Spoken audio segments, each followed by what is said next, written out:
क्या आप जानते हैं होली से पहले आने वाले ये 8 दिन क्यों अशुभ माने जाते हैं?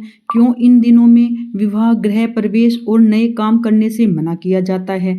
क्या सच में इन 8 दिनों में ग्रहों का प्रभाव बदल जाता है या इसके पीछे छुपी है भक्त प्रहलाद की एक गहरी कहानी? आज हम जानेंगे होलाष्टक का रहस्य और ये भी जानेंगे कि इन दिनों में क्या करें ताकि जीवन में सुख समृद्धि लाए। वीडियो में अंत तक अवश्य बने रहें क्योंकि एक छोटी सी गलती भी भारी पड़ सकती है इन 8 दिनों में। नमस्कार दोस्तों, आज हम जानेंगे होलाष्टक क्या है, कब से शुरू हो रहे हैं और इन 8 दिनों में क्या करना चाहिए और क्या नहीं। होलाष्टक फागुन शुक्ल अष्टमी से शुरू होकर पूर्णिमा यानी होली तक रहते हैं। इन 8 दिनों का अशुभ माना जाता है क्योंकि मान्यता है कि इन ग्रहों का प्रभाव थोड़ा उग्र हो जाता है। पंचांग के अनुसार होलाष्टक की शुरुआत फागुन महीने की शुक्ल अष्टमी तिथि से होती है। ऐसे में इस तिथि की शुरुआत 2026 में 24 फरवरी को हो रही है, सुबह 7:02 से।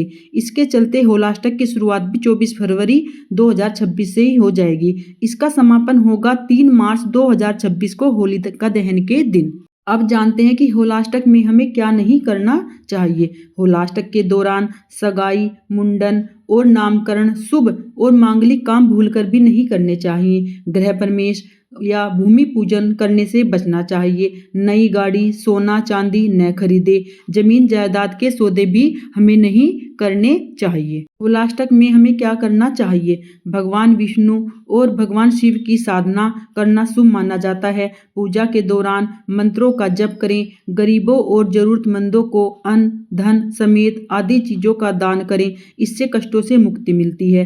परिवार की सुख समृद्धि में वृद्धि के लिए प्रभु से कामना करें।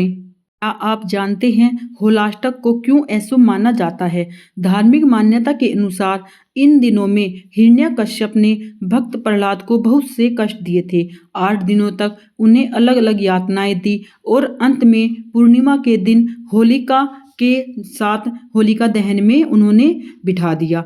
आइए अब जानते हैं भक्त प्रहलाद की एक शॉर्ट कहानी। पौराणिक कथा के अनुसार हिरण्यकश्यप ने अपने पुत्र प्रहलाद को मारने के लिए इन दिनों में बहुत कष्ट दिए थे, लेकिन भगवान ने हर बार अपने भक्तों की रक्षा करते हैं।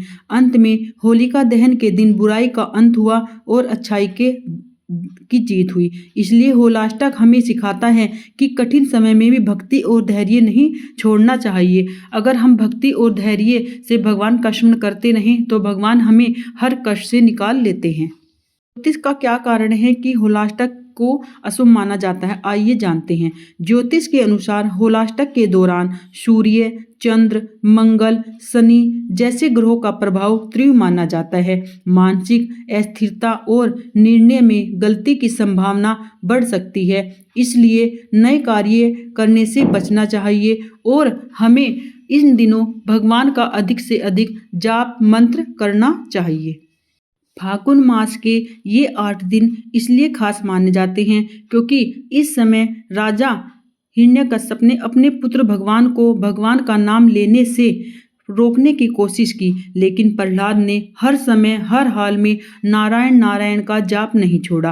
क्रोधित होकर हिरण्यकश्यप ने अपनी बहन होलिका को आदेश दिया कि वह प्रहलाद को आग में लेकर बैठ जाए, क्योंकि होलिका को यह वरदान था कि आग उसे जला नहीं सकती है। लेकिन जब अग्नि जली तो चमत्कार हुआ।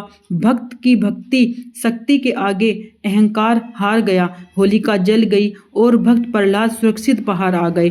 इस घटना की याद में होलिका दहन मनाया जाता है और ये 8 दिन जिन्हें होलाष्टक कहा जाता है हमें सिखाते हैं कठिन समय चाहे जितना भी बड़ा हो, बलवान हो, अगर विश्वास सच्चा हो तो भगवान स्वयं हमारी रक्षा करते हैं।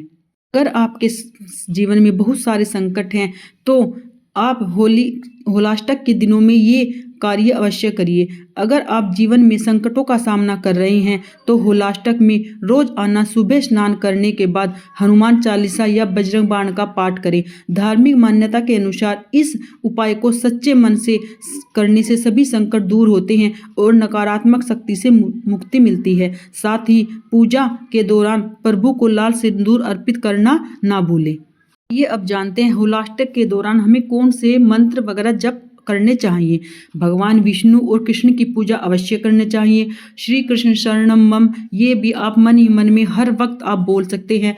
महामृत्युंजय मंत्र का जप आप अवश्य कर सकते हैं और इसके साथ साथ दान पुण्य अवश्य करें। और होलाष्टक के दिनों में आप हनुमान चालीसा का पाठ या बजरंग बाण का पाठ अवश्य सुने। अगर आप कर नहीं सकते हैं तो सुन सकते हैं, और अगर आप कर सकते हैं उससे अच्छा उत्तम तो कुछ हो ही नहीं सकता। ये उपाय करने से आप हनुमान भगवान की कृपा से सभी संकट से दूर हो जाएंगे। आपको जानकारी अच्छी लगी है तो प्लीज़ चैनल को लाइक करें, शेयर करें, सब्सक्राइब करें। होलाष्टक से जुड़ी अगली महत्वपूर्ण जानकारी के लिए चैनल को सब्सक्राइब करें और कमेंट में जय श्री कृष्ण अवश्य लिखें। राधे राधे।